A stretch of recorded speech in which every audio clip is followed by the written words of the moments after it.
Speaker, with respect, let me thank you for this treasured space to deliver an opening statement for and on behalf of my colleagues. Speaker and colleague members of Parliament, it is my distinct honor and high privilege to deliver this statement on behalf of my caucus. As we gather this afternoon under circumstances no Ghanaian wished to see, you have exercised the power given to you under Order 58.4 of our standing orders, the power that allows you to summon this House without the customary 14 days notice, because the country faces matters that simply cannot wait. Mr. Speaker, we thank you for that judgment. We answer that summons today with the seriousness it takes and it deserves. Before I turn to the business at hand, permit me, in a word of tradition, this House does not lose sight of courtesy, even in a season of crisis. Speaker, we congratulate our colleague, Honorable James Agaga, on his elevation to the high office of Majority Leader. He brings to that office many years of experience at the bar and in this chamber. We hope he will use that experience to address, through sound national policy, the bread and butter issues that matter to the Ghanaian people. This minority stands ready to engage him in that spirit, firmly but fairly. We also extend our commendation to the outgoing Majority Leader, my respected senior at the bar, Mahama Ayariga, on his nomination as Minister for Local Government, Chieftaincy and Religious Affairs. We look forward to critically examining that nomination fearlessly at the Appointment Committee. We hope he arrives at that ministry equipped to confront the filth that has overtaken our cities and towns. Fill this ministry hole squarely at the door of government for failing to enact a sanitation policy. Speaker, personally, I am filled with nostalgia. This is a man I've always respected, and I'll dearly miss him in our usual banter on this House floor. Mahama, I respect you. I've enjoyed our friendship. The media sometimes misconstrued the exchanges, but you and I know what we know. Congratulations, and I wish you well and many more accomplishments. Mr. Speaker, permit me also, on behalf of this minority, step briefly outside the walls of this chamber. On the 15th and 16th of August, our party, the New Patriotic Party, conducted regional executive elections across all 16 regions of this country. Thousands of delegates cast their ballots. New regional chairpersons and their executives emerged. And Mr. Speaker, it was done peacefully, transparently, and in good order. We congratulate every member of our party's rank and file who made that possible. It is a credit to our eternal democracy and a signal that this party is steadily rebuilding itself, region by region, for the task ahead. By this, I mean putting Dr. Mahamudu Bawumia back on the ballot and into the presidency. To fix a Ghana that is falling apart in one critical area, one after the other, under the watch of the NDC government. To every candidate who will stand for national office when this party gathers in Kumasi in October, win or lose, we wish you well. The strength of our party will be measured not by who wins those contests, by how completely we unite behind whoever does.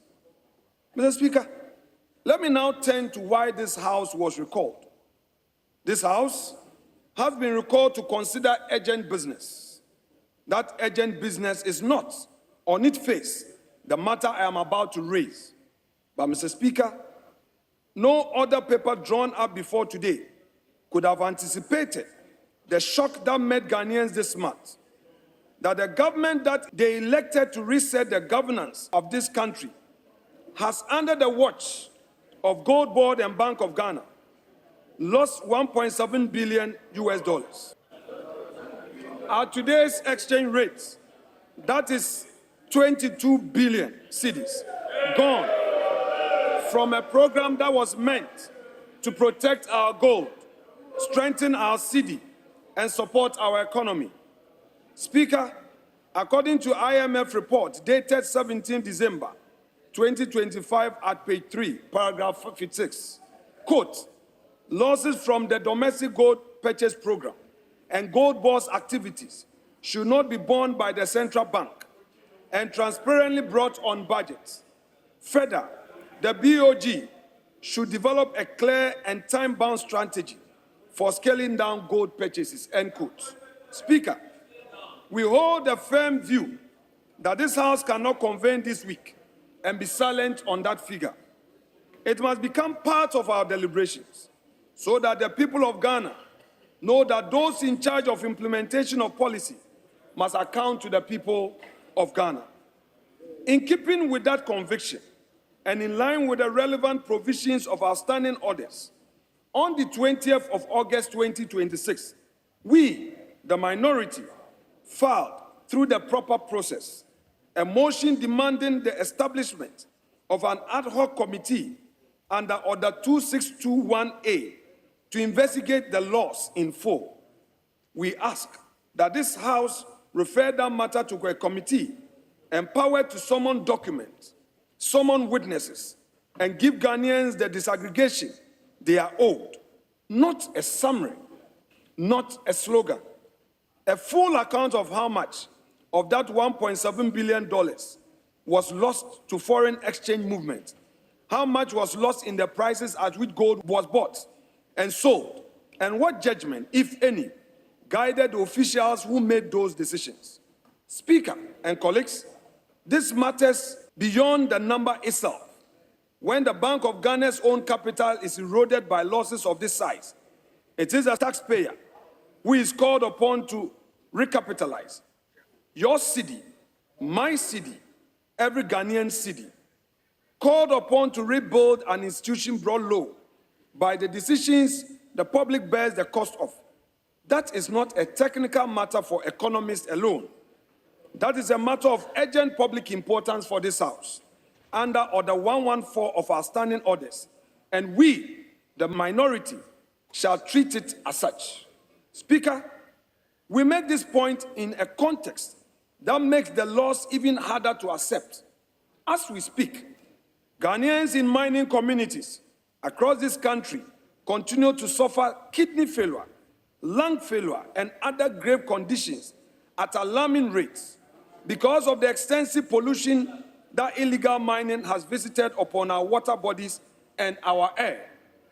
This has become nothing short of a widespread epidemic, one this government appears to have neither the clue nor the courage to confront.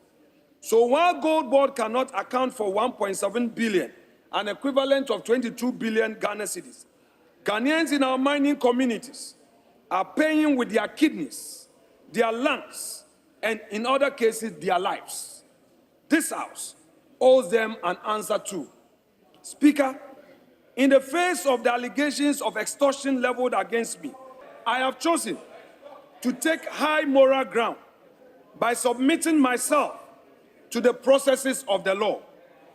I have accordingly caused writs to be filed in suit number GT 1029/2026, entitled Osahin Alexander Afenyo-Markin versus Samuel Edujem Fi and Multimedia Group Limited at the Accra High Court, and suit number GR/ACH/CC/C5/02/2026, entitled Osahin Alexander Afenyo-Markin versus Eric Ejay and Peace FM at the Achimota Circuit Court.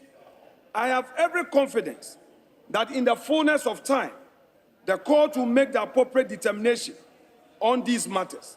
Mr. Speaker, I also await with bated breath that the men who made the allegation will have the courage to report the matter to the police or the OSP or any investigating agency in this country. And I expect that if they muster the courage to report that I have extorted from them and I am invited, I shall submit myself to every investigation so that eventually my name is cleared. Mr. Speaker, there is a limit to political discourse.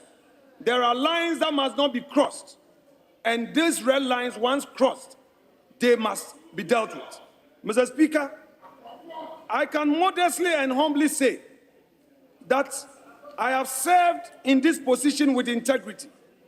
I came into this office a man of hard work with determination, and I have achieved for myself what I have to do for myself, my family, and my constituents. Mr. Speaker, I work with clear conscience and with fidelity to the responsibilities entrusted to me. I say so without more. Mr. Speaker, let me now turn to the issue of power in our country. Speaker, our nation was left in darkness. As if that was not enough, we must also draw the House's attention to the general state of power supply in our country. We ask that it be made a pivotal part of our deliberation this week. In the space of 1 month, Ghana has twice been plunged into total darkness. Gridco called it both times, quote, power system disturbances, end quote. The first was on the 29th of July. The second struck barely 3 weeks later at the dawn of 20th of August when a fault on the Akosombo water line tripped our generating units and left homes, hospitals, and businesses across this country without power for the better part of a day. Mr. Speaker, Ghanaians have received nothing beyond tear statements announcing the outage, and hours or days later, tear statement announcing its restoration. This was not the power sector Akufo-Addo and Bawumia government handed over in January 2025. In an age when a nation's electricity grid is rightly treated as core national security infrastructure, this House cannot allow such statement to substitute for real answers. We therefore give notice, in accordance with the rota provisions of Order 216 2D of our standing orders, of our intention to push that the Minister for Energy and Green Transition to appear before this House to account fully for the state of our power sector, and or that a probe be opened into causes of these outages. Speaker, we will not allow these matters to be swept under the carpet by press statements. Ghanaians deserve to know why the lights keep going out and what is being done to make sure that they do not go out again. Speaker, permit me to turn to the issue of weaponization of justice. While this government displays its inability in managing our treasury on the grid and elsewhere, there's one department in which it has shown troubling efficiency: the weaponization of our prosecutorial machinery against members of this caucus and, in general, former appointees of Akufo-Addo. We have watched that machinery deployed against our compatriots, including the Ashanti regional chairman of our party, Enchibwe Siakun, popularly known as Wuntumi. We have watched, most recently, a controversial warrant from the Chief Justice compelling the speedy prosecution of our members during judicial vacation, a period that has traditionally offered judges, lawyers, and litigants alike a season of rest. This matter, through the effort of one of our colleagues, Honorable Kojo Opon-Kroma of Ofuasi Ayirbi, is now before the Supreme Court for the appropriate legal redress. Speaker, the minority would want to be plain. This is a government that, in its first month in office, filed nolle prosequa after nolle prosequa to discontinue criminal cases against its own members, sympathizers, cronies, and assigns, while lining up its opponent before the court. We are clear on our mind what that pattern means. It is not pursuit of justice. It is an attempt to terrorize this minority into submission, one investigative summons at a time. Now, our resolve, Mr. Speaker, let me be equally plain in response. No matter how far this government goes to suffocate the rule of law in an attempt to weaken this minority's resolve, we will not bend the knee.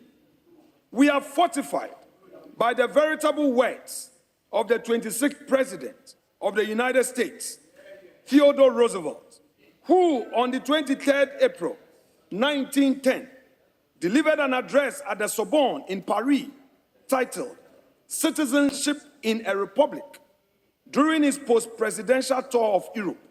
And he said, and I quote, "It is not a critic who counts, not a man who points out how the strong man stumbles, or where the doer of deeds could have done them better.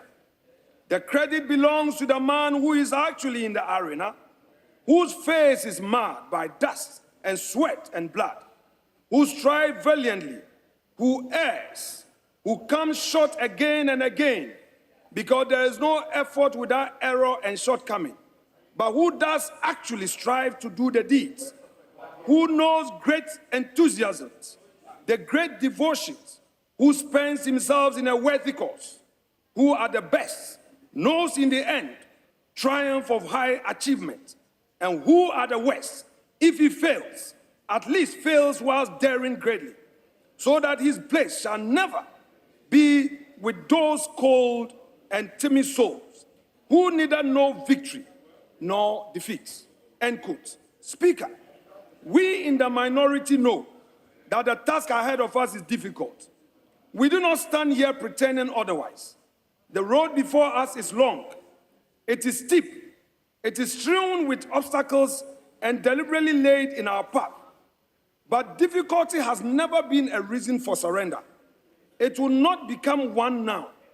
We will rather be counted among those who dare greatly and stumble in a worthy cause than among the cold and timid souls who never know victory nor defeat.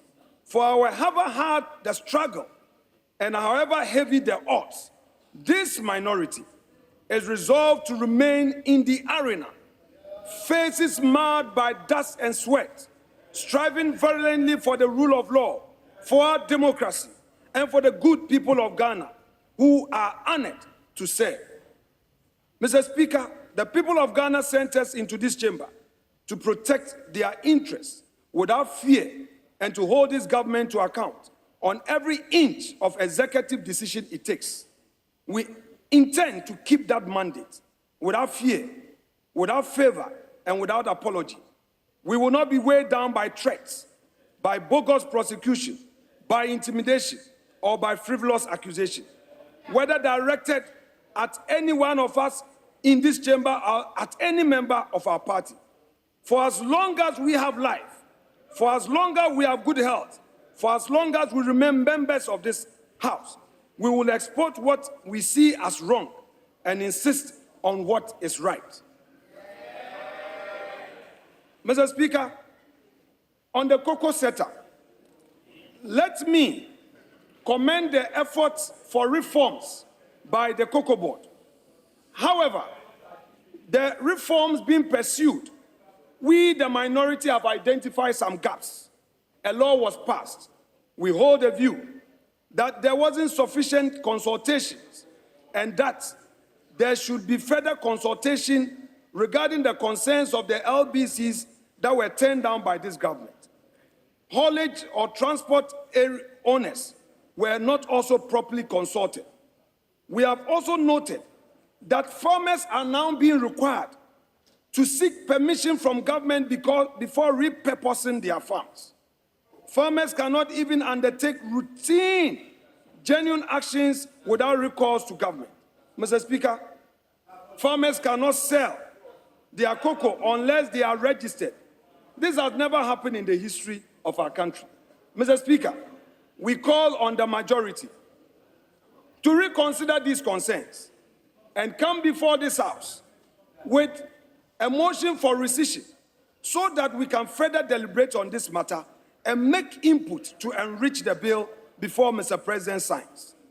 Mr. Speaker, this House should know that the two items we have given notice of today, on the gold ball losses and the other power outages, are only the beginning of clear paths in ensuring this government is held to account. Many more such efforts already in motion and will find full expression in this chamber in the weeks and months ahead. We do not intend to let a single matter of accountability rest, for it is said that he who comes to equity must do equity. In closing, Mr. Speaker, let me once again welcome all colleagues back into this emergency meeting. We did not ask to be recalled under these circumstances. No nation should have to be, but Ghana finds itself here, and history will record what this House chooses to do with this moment. It will record whether we looked away from nearly 22 billion Ghana cedis or whether we demanded every cedi to be accounted for. It will record whether we accepted their statement about a darkened nation or whether we demanded the light be restored and kept. It will record whether we allowed the machinery of justice to be turned into a weapon of political fear or whether we stood unbending in its way. Speaker, this minority knows which record it intends to leave. It is our hope that in all our dealings this week and in every week that follows, we will be guided by nothing less than the ultimate well-being and the interests of the Ghanaian people, to whom this House and every seat in it truly belongs. Mr. Speaker, I thank you for this treasure space.